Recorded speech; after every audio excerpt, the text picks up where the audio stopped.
BFM Business, le focus de Tech Co. On parle santé connectée ce soir avec nos invités, la médecin urgentiste Cécile Montet. Cécile, bonsoir. Bonsoir. Bienvenue aussi à Eric Seban, PDG de Visiomed.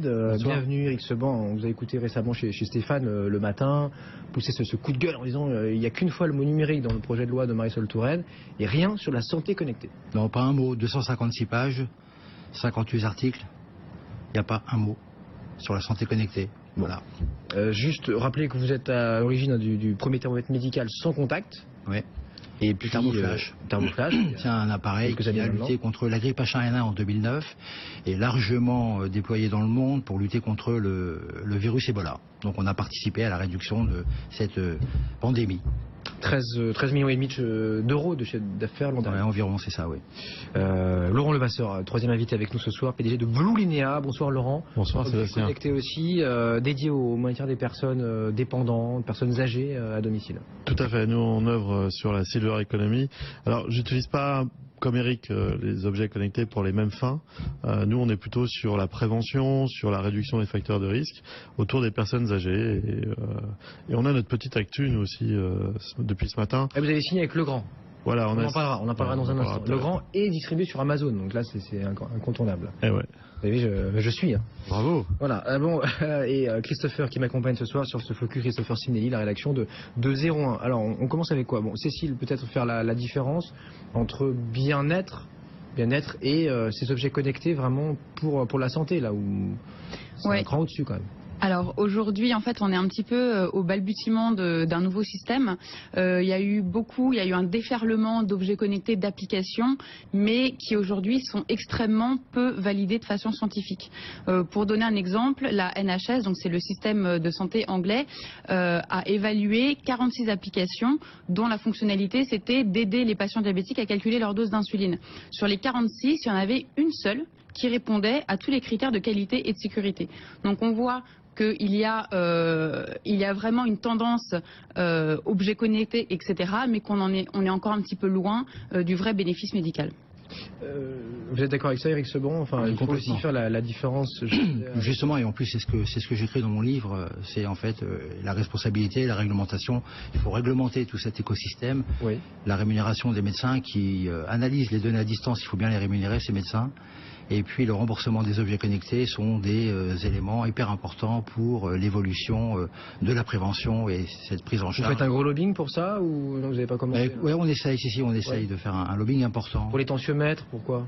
Les tensiomètres, les lecteurs de glycémie, les appareils pour la réduction des traumatismes, la température, voilà, il y a plusieurs objets qui rentrent dans un écosystème et qui sont extrêmement performants pour la prévention, les objectifs motivationnels et puis aussi la vraie révolution de la santé connectée, c'est également l'analyse des facteurs de risque prédictifs précoces. Ça, le médecin peut peut-être rebondir là-dessus, mais c'est vraiment la vraie révolution de la santé, c'est anticiper la maladie d'une personne. Je prends juste un exemple, un malade qui fait de l'insuffisance cardiaque va prendre 2 kilos en 48 heures. Et il va décompenser au bout de ces 48 heures, donc avec un tensiomètre ou une balance, on va pouvoir identifier cette prise de poids rapide en 48 heures et on va intervenir avant que cette décompensation arrive. Voilà donc la détection de facteurs de risque précoces. Et pourquoi on parle beaucoup moins de vos objets et que les objets de bien-être, Netatmo, WeSings et plein d'autres qui font le buzz et qui vendent aussi, hein, il faut le dire, mais c'est vrai que c'est du bien-être. Mais le bien-être, vous savez, il y a du bien-être dans la santé, il n'y a pas de santé dans le bien-être, c'est complètement différent. Et justement, c'est aussi l'objet de ce livre, c'est d'essayer de faire un état des lieux, une synthèse et pas une thèse sur la santé connectée. C'est apporter des réponses que tout le monde se pose sur l'hébergement des données, la sécurité des données, à quoi ça sert, à quoi ça va servir.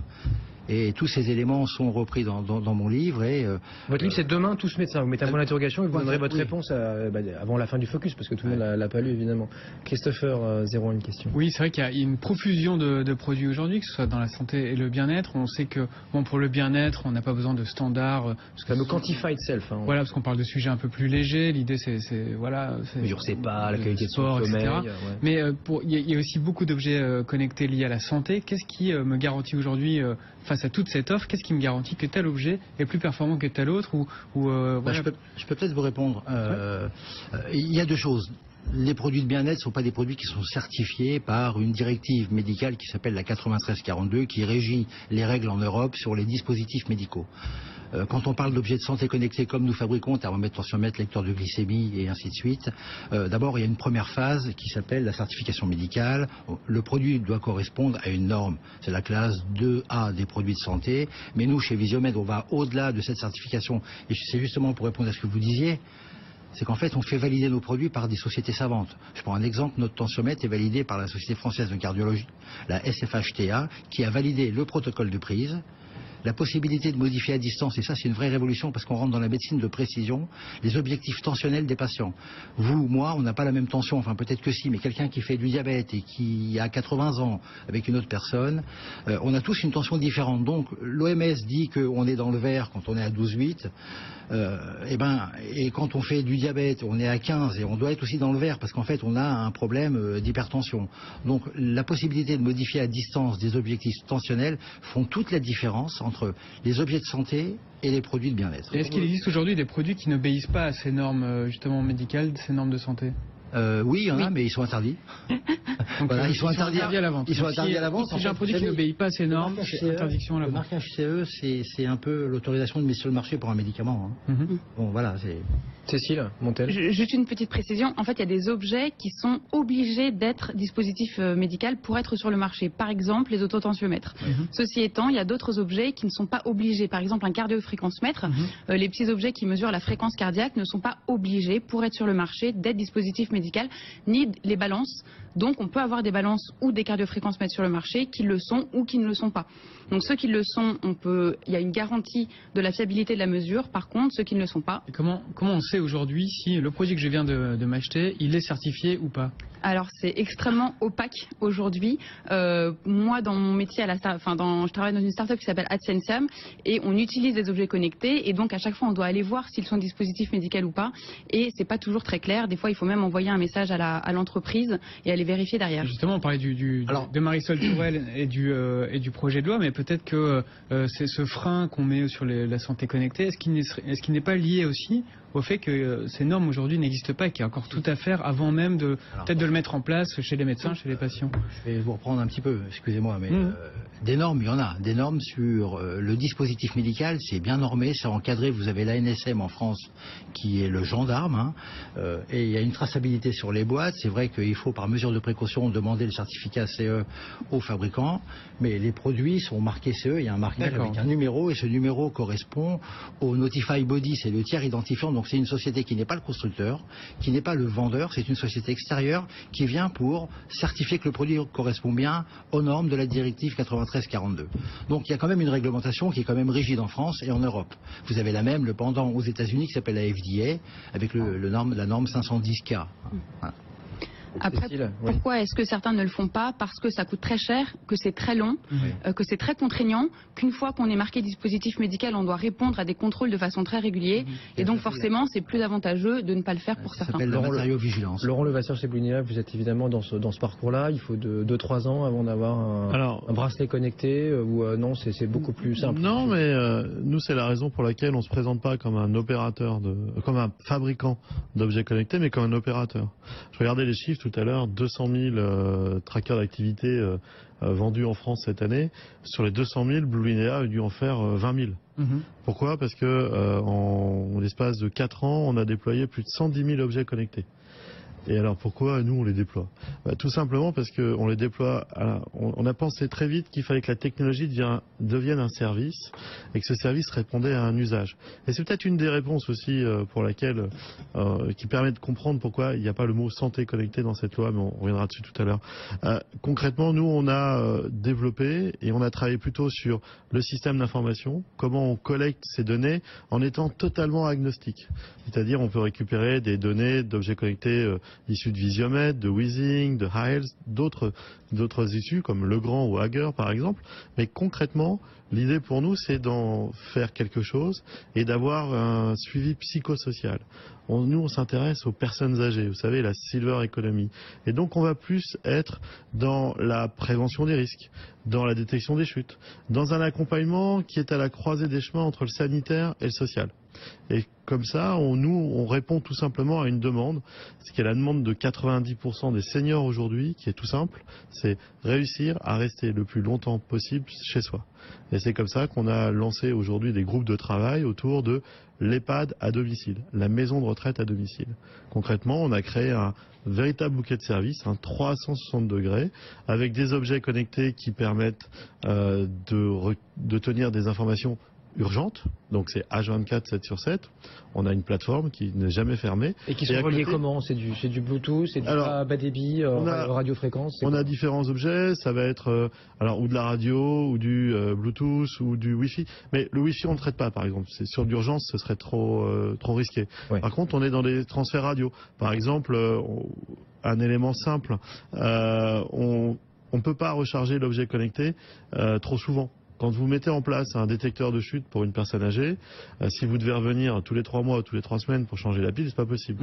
Nos détecteurs de chute qu'on a sélectionnés, eux, sont là pour 5 ans. Oh. Et on changera la pile dans 5 ans. C'est pour ça qu'on s'intéresse fortement, par exemple, à utiliser de plus en plus les réseaux bas débit comme les réseaux de Sigfox avec Ludovic. Ouais. On veut arriver à pouvoir véritablement transmettre des données de manière assez sécurisée. Autre sujet, on s'est intéressé aussi à des objets connectés ou à connecter en fin de compte des éléments de l'habitat. Connecter la porte, ouvrir la porte à distance, ouvrir les volets à distance.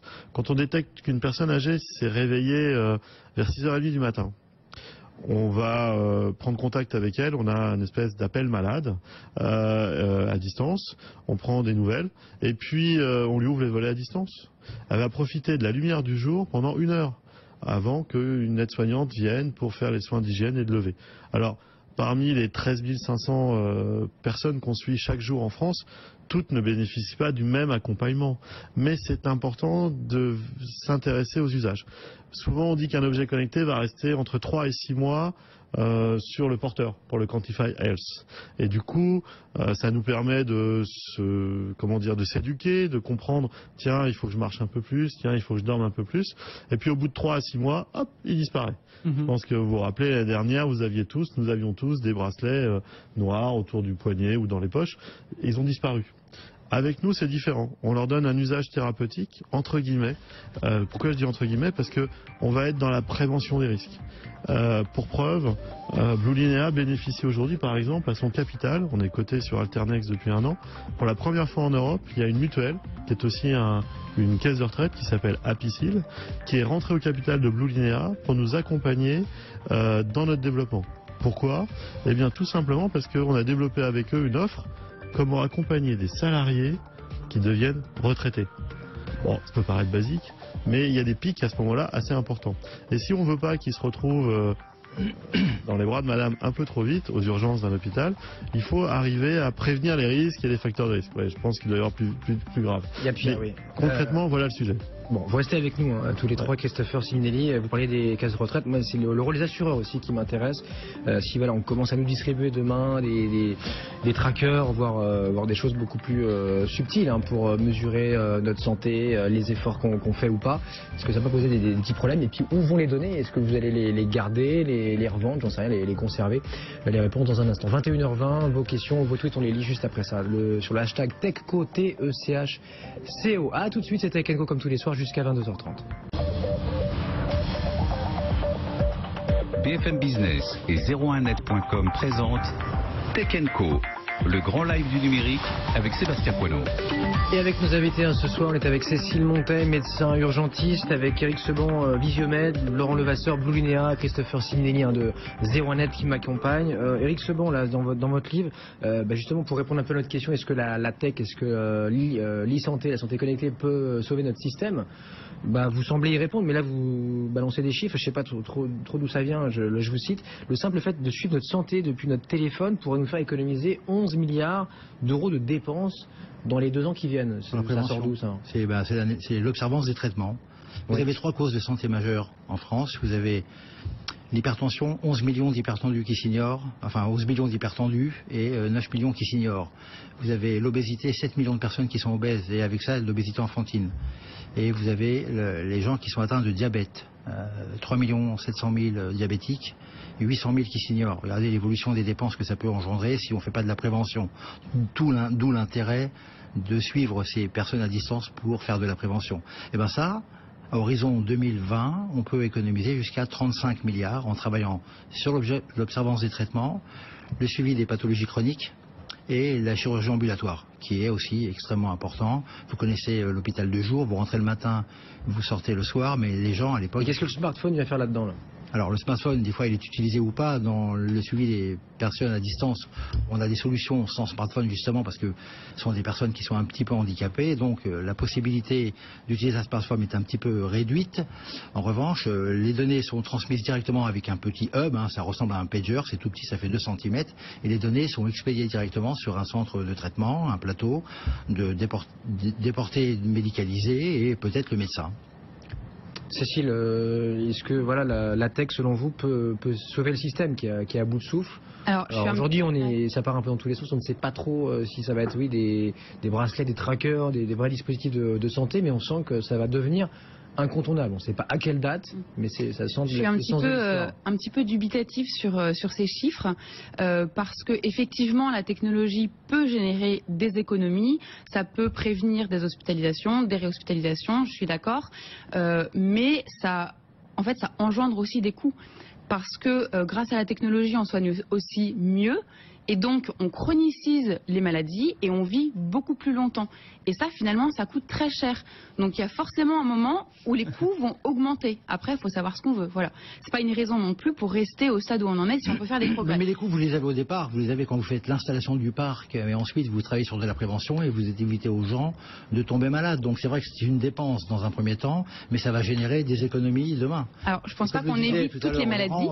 Peut-être la maladie, c'est aussi l'objectif. On peut la repousser, on peut en repousser certaines, on peut en éviter certaines, mais en aucun cas, demain, on sera tous en bonne santé et on ne tombera plus malade. Ça, c'est pas possible, rien que par rapport aux maladies infectieuses, au cancer, voilà, on peut chroniciser, on peut faire des choses. Donc, je pense qu'effectivement, il va y avoir deux mouvements. On va générer des économies d'une part, on va en dépenser plus, et puis peut-être qu'au final, comme la technologie, avec le temps, on le sait, coûte moins cher, peut-être qu'au final, on y gagnera effectivement. Laurent Levasseur, encore dans ces chiffres hallucinants, qui n'engagent que finalement ceux qui y croient, quoi, on va dire. Non, mais je sais pas par rapport. Non, mais c'est juste les chiffres viennent juste de l'Institut Montaigne. Oui, bien sûr. 2015. Non, mais c'est sur un autre chiffre là, sur ces projections là d'objets connectés qui vont arriver dans les 4-5 ans qui viennent. Rien qu'en France, on nous dit qu'il y aura 2 milliards d'objets connectés vendus dans les 4-5 ans, et que plus d'un sur deux sera lié directement à la santé. Donc forcément, il va y avoir un impact. Alors ça va être plus cher, ça va coûter plus cher au système de santé. Peut-être que ça va le sauver. Là, on échange des chiffres. Moi, j'ai pas l'impression de faire de la santé connectée et je ne revendique pas. Pourtant, j'utilise des objets dédiés de santé. Et pourtant, je sais par exemple dire, pour 2014, éventuellement, combien on a fait économiser à la communauté en ayant mis quelques services. On va prendre un exemple. L'année dernière, on avait un peu plus de 10 000 personnes qui étaient suivies. Désormais, on est quasiment à 15 000. 10 000 personnes en France qui étaient suivies. Ça a généré 260 000 appels dans l'année. On a géré 30 000 crises avec elles. Avec ces personnes, ça pouvait être des crises de différentes sortes. Avec ces 30 000 crises, nous avons été témoins... Personnes âgées, personnes dépendantes. Personnes âgées, personnes fragiles. Sur ces 30 000 crises, on a été témoins et on a accompagné 6 000 hospitalisations. Et le chiffre dont on est tous fiers avec notre plateforme H24 chez Blue Linea, c'est simple. Sur ces 6 000 personnes qui sont parties à l'hôpital, 5 000 sont revenus. Et quand on sait aujourd'hui... Chez elles, elles sont rentrées chez elles. On a eu des retours d'hospitalisation, 5 000 sur 6 000. Quand on sait qu'aujourd'hui, quand une personne âgée se retrouve aux urgences d'un hôpital, dans la moitié des cas, une fois sur deux, c'est suite à une chute. Et quand on sait que malheureusement, 80% de ces personnes ne reviendront jamais chez elles, eh bien, on leur... Autre chiffre, mais quand on rentre dans une maison de retraite, pour faire simple, dans l'année qui suit, généralement... On accélère les processus, bien évidemment. Et là où, sur le chiffre sur lequel je veux revenir, c'est que quand on arrive à détecter des chutes, et je suis d'accord avec Cécile, il y a des coûts. Nous, on a mis en place un modèle économique sur l'abonnement. Donc les coûts, ils sont simples. C'est tous les mois. Et il n'y a pas d'engagement. C'est combien juste le pour prix, finir, juste Nous, on a Ça des dépend du offres qui forfait. vont de 15 à 69 euros par mois. 69 euros par mois, c'est quand on suit une personne qui est Alzheimer avec un bracelet et qu'on lui permet de se déplacer autour de chez elle. 15 euros, c'est quand on va détecter sa chute. Ok. Concrètement, par mois, quand on sait qu'on a pu rendre possible le retour de 80% des personnes qui ont été hospitalisées, c'est juste avec un critère. On a détecté la chute et dans le quart d'heure ou la demi-heure qui a suivi, des secours où la voisine est venue aider la personne à se remettre debout ou assise. Si la personne elle est retrouvée 6 heures, 4 heures, 6 heures, 8 heures après, l'histoire ne sera pas du tout la même pour cette personne. Et souvent, malheureusement, quand on retrouve une personne âgée qui a passé 6 heures allongée à côté de son lit pendant toute la nuit, je peux vous assurer que malheureusement, elle ne va pas revenir dans 80% des cas chez elle. Et là, vous pouvez constater le nombre de journées d'hospitalisation qu'on permet d'économiser à la communauté et surtout le fait que cette personne revient en meilleur état. Donc, alors laissez-moi faire l'avocat du diable. Donc ça c'est génial. Moi je suis complètement pour et je recommanderais vos objets. Ceci étant, si on réfléchit 2 secondes uniquement sur la notion de coût, en fait s'il n'y avait pas eu tous ces objets, ces personnes-là, il y en a beaucoup qui malheureusement seraient décédées et ça s'arrête là. Alors que là, c'est génial parce qu'on prolonge la vie. Et bien sûr, je suis médecin, donc je suis pour. Mais en meilleur état. Mais quelque part, même si ça concernera forcément des coûts puisque cette personne vit plus longtemps, qu'elle ne se remet pas comme un lapin qui peut courir dans le pré le lendemain. Et donc ça génère forcément des coûts. Ceci étant, encore une fois, je suis pour, bien sûr, ce mode de prise en charge. Cher docteur. Il faut qu'on avance, il nous reste 3 minutes. Eric Sevant, peut-être sur le hashtag TechCo, est-ce que si on certifie demain les bracelets connectés qui traquent notre activité, alors c'est pas directement la vôtre pour le coup, est-ce que ça peut faciliter la délivrance de justificatifs médicaux? Bon. J'ai pas l'impression, non. Non, parce qu'un bracelet connecté, comme le disait Laurent tout à l'heure, on a de nombre de pas qui sont pas forcément fiables à la fin de la journée, parce que si on le met à la ceinture, on compte les pas de façon différente. Au bras. Là, s'il est certifié, justement. Mais oui, mais c'est les usages. L'usage, quand il est au bras, on bouge le bras, ça fait des pas. Donc, enfin, pas tout le temps, mais une grande partie du temps. Donc, c'est pas forcément évident. Sur le hashtag TechCo, toujours pour vous, peut-être Eric Sevant, les employeurs pourraient-ils être pénalisés demain, donc si les data, les données qu'on envoie, et que leurs employés est-ce que ça et si ça révèle un contexte de travail à risque, si l'employé on voit qu'il est stressé, que il n'est pas bien au travail et que ça remonte, est-ce que ça peut pénaliser l'entreprise, la ralentir, provoquer des arrêts maladie? C'est vrai que les objets de santé connectés, garder ses employés en bonne santé, c'est toujours bien pour la performance de l'entreprise. Les assureurs, il faut qu'on en dise un mot quand même. Ça va être quel rôle là? Quels vont-ils pour arrêter la paranoïa, les assureurs, ils n'auront jamais vos données de santé. Je prends un exemple. Il y a eu des tests quand même. On a vu des AXA et d'autres. Mais ils font des tests d'alliance. Mais il faut des tests comme ça, il faut des tests pour faire des offres. Oui. Mais les données de santé sont hébergées sur nos serveurs. Oui. Nos serveurs, pour nous, en tous les cas, je parle pour nous, mais c'est une grande partie des gens qui sont sur des serveurs hébergés, sécurisés et agréés par le ministère de la Santé. La CNIL, la ZIP veillent vraiment fortement sur la protection des données. C'est quoi la ZIP? La ZIP Santé, c'est un organisme qui fait attention à un ensemble de paramètres. C'est votre CNIL à vous, quoi, d'accord? Comment? C'est votre CNIL à vous? Ouais, c'est oui, c'est fait partie aussi, c'est un organisme étatique. Donc les données sont hébergées sur des serveurs sécurisés et à aucun cas elles peuvent sortir de ces serveurs. Christopher. Là, pour rebondir sur les assurances, imaginons, là on parle d'un cadre public d'utilisation des données, mais imaginons qu'un assureur prenne l'initiative de fournir lui-même des objets connectés, des trackers de santé à ses clients et de leur dire voilà, en fonction de vos activités, on va faire varier les tarifs. Donc là, les données de santé, elles sont dans un cercle privé, commercial, donc l'assureur aurait tout loisir à les utiliser. Comme ils le font avec l'automobile aujourd'hui, pay as you drive. Donc le type il conduit bien. Puis... En France, c'est interdit, donc je ne sais pas si ça arrivera demain. Je sais qu'aux États-Unis, les mutuelles, c'est les entreprises qui les payent. Si vous avez un comportement qui est cohérent sur votre façon de manger, de marcher, de faire du sport, de vous entretenir, l'entreprise paye moins de primes d'assurance et cette partie gagnée est reversée à l'employé sous forme de 13e mois. Je ne dis pas que c'est ce qu'il faut faire en France, parce que c'est un sujet qui est un petit peu différent de la santé connectée. Oui, mais pourquoi pas aujourd'hui si on mettait le doigt un jour là-dedans, c'est compliqué. Aujourd'hui, en France, ce que peuvent faire les assureurs, c'est simplement de donner des objets de santé connectés. Pour de la prévention. Voilà, en se disant, mes assurés iront mieux, donc moi je paierai moins. Ils n'ont pas le droit de récupérer les données de santé. En revanche, aux États-Unis, effectivement, effectivement, il y a des modèles où il y a des bonus si on respecte un certain nombre de pas, etc.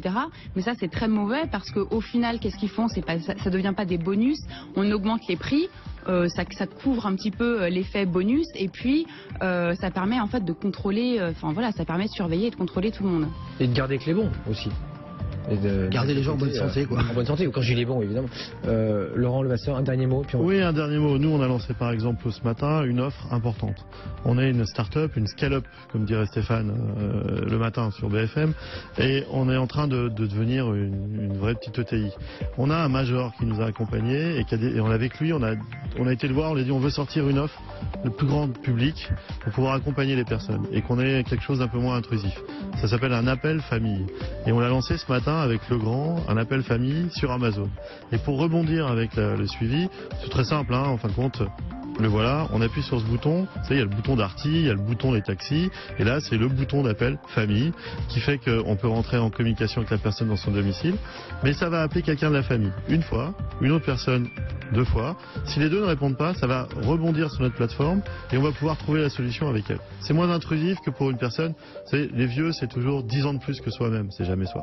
Donc ça c'est bien, on le met en place et on veut arriver à vraiment toucher le plus grand nombre. Et là où j'ai été surpris, c'est quand j'ai développé cette offre, un assureur m'a contacté, qui est aussi une mutuelle de santé et une caisse de retraite. Il m'a dit, moi je vais vous accompagner, c'est Apicil, ils sont en Rhône-Alpes, c'est le 5e en France. Thomas m'a appelé, le DGA de cette structure, il m'a dit, moi ça m'intéresse, je veux pouvoir aider aussi la diffusion de ces solutions auprès de mes protégés. Il parle comme ça. Et j'ai dit, pourquoi? Il me dit, parce que tout simplement, éviter de réparer les gens, c'est quand même plus simple. Et on peut dire, et c'est vrai, je vais rebondir sur le propos de Cécile pour conclure, en France, on a la plus longue espérance de vie en Europe, quasiment en France, mais on vieillit le plus mal à partir d'un certain âge. Et il faut absolument ralentir cette perte d'autonomie. C'est la mission qu'on s'est donnée avec nos objets. Merci voilà. Laurent Levasseur, Bouligné avec nous ce soir, Eric Seban, Visiomed, le PDG de Visiomed, et puis Cécile Monteil, médecin urgentiste et avec Hippocrate. On n'a pas eu le temps d'en parler à Hippocrate, les médecins qui sont acteurs de la révolution médicale. Il faudra en revenir, voilà, c'est la punition. Salut Christopher Simonelli, la rédaction de 01net.com. Courte pause, on va se retrouver juste après ça. Merci.